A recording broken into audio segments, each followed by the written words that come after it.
Within the span of like 10 minutes on a whim of inspiration. But if we're being technical, it took 6 months, even longer.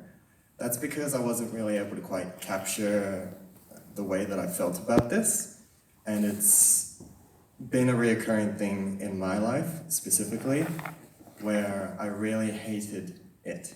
The poem is called Second Place, and if anybody else hates being second place, you'll know how it feels as well. So, second place won't ever win the race.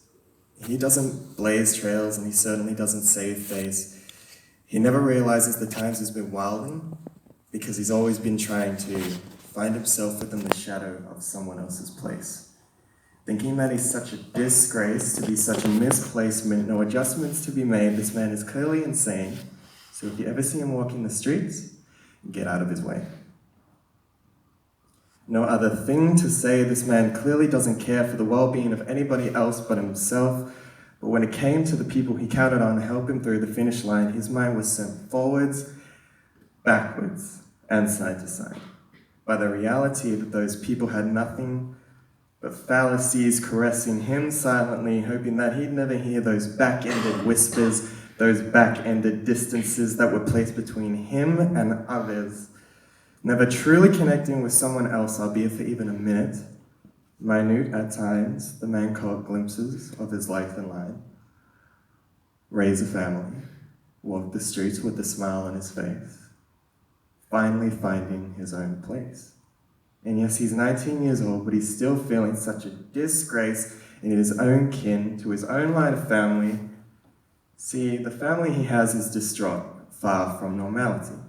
He goes home to arguing and calamity, impending doom. This man made a tunnel with a silver spoon to find the truth and get out of his hellish room. He made it out to the real world.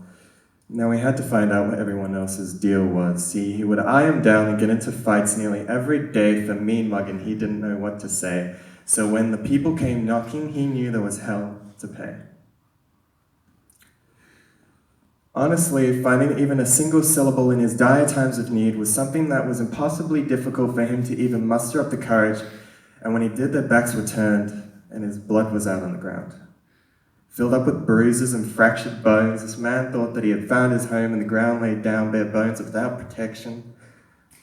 His own thoughts erecting a wall around his soul found trouble and turmoil, but had held his own. The man conquered his demons and found within that second place was never something to chase, and that first place was only for the people that strive to be great. One day, though, he found a person who would light a fire in his soul.